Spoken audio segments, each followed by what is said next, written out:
famous speech at the Conservative Party conference and got a standing ovation. And from that very day, it was very clear that he would have a role in major politics, and he led the Conservative Party for some time. It's never too young to start getting involved, particularly in the age range that you are in. You may be surprised to know that there have been prime ministers in Britain before now in their early 20s, Pitt the Younger. So you start early, you get to the top early. When you start, as I say, you would start as a volunteer. The Bible says if you walk with the wise, you become wise. If you walk with politicians, you're likely to become a politician. I don't know whether you'll be wise after that, but you'll be a politician. So you start early by volunteering, leafleting, getting on the phones, doing odd jobs for the local party. We have an office in East London where I'm just stressing to the East London Christian Choir School people that we are looking for volunteers. It's a good place to start. A leaflet that comes through the door does not have the age of the leafleter stamped on it. It just ends up on the other side of the letterbox. So that's the first place. The second thing you can do in terms of studies, as I mentioned before, if you're going to Oxford or Cambridge, you might want to study what they call PPE, politics, philosophy and economics. That is what most of the politicians of the day would have studied there, or law, because after all, politics is about making new laws. So you'll find that in the House of Commons particularly, many, many lawyers, whether they're particularly barristers. Tony Blair, for instance, was a lawyer. Michael Howard, a lawyer. Many lawyers get involved in politics. So law is a very good grounding. Economics, mathematics as well, because on the campaigning side of political parties, there is a lot of strategy and a lot of numbers. At the end of the day, one needs to get the numbers through the door. And then there's been a candidate yourself. You will see that we've given you each a little leaflet. You might, if you're not old enough, want to just hold that for a couple of years and send it to us. And we have, for church leaders particularly, this poster, could you be a Christian counsellor? To be a counsellor is a responsibility that can impact the local community in many, many ways that perhaps you don't know. For instance, who decides what goes on local cinema screens? Can anybody tell me?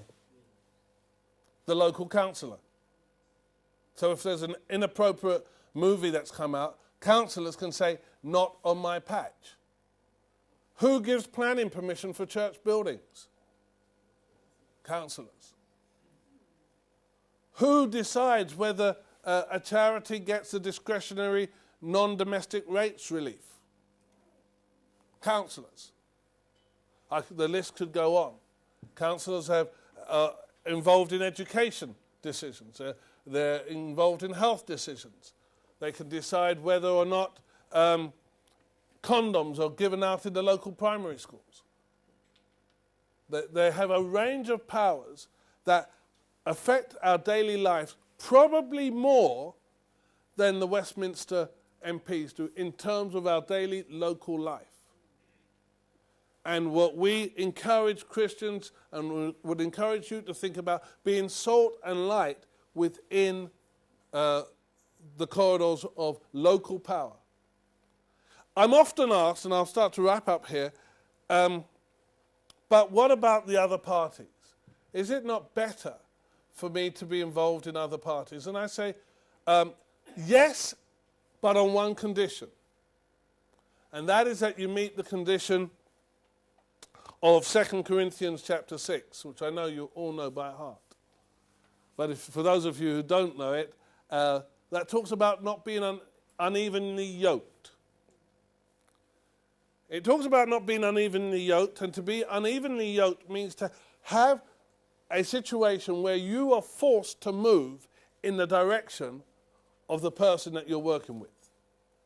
Because that's what a yoke does. If you can imagine two oxen yoked together, if the one moves across to the right, the other one is pulled along with him, or to the left, and has to go in the same direction. That happens in politics through what they call the whipping system, where party whips will tell party members that you must vote this way or you must vote that way. And I tell my friends in other parties, you will only be salt and light if you can stand up to the whip and say, as for me and my house, we will serve the Lord. And as a matter of Christian conscience, I cannot do that. And take whatever consequences might befall you for doing that. If you can't do that, then I would say that you're going to fall into what I believe it's 1 Corinthians 15 talks about, bad company corrupting good character. Where you'll find that to get up the greasy pole of party politics, you'll compromise a little at the start, compromise a little at the start, compromise a little, and then before you know, you're fully compromised. And you've justified it by saying, well, I was trying to be salt and light. You were not. You were not. The Bible says, touch not the unclean thing. And then it gives a promise at the end of that chapter that said, if you do that, God will be your father, and you will be his sons, and you will be his daughters.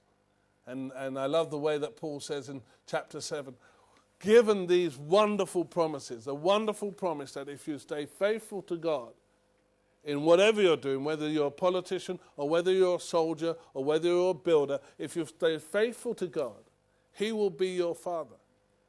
And you will be his son and daughter. And so as I stop now and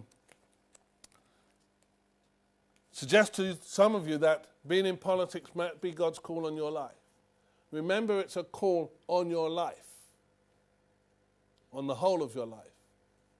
And that you'll be faced with challenges and temptations and be asked to compromise every step of the way. But you must be able to set your face like a flint towards a high calling that God has called you. That way you're salt and light. That way you become a rudder, which is only the small bit of the boat that can turn this nation around. Thank you.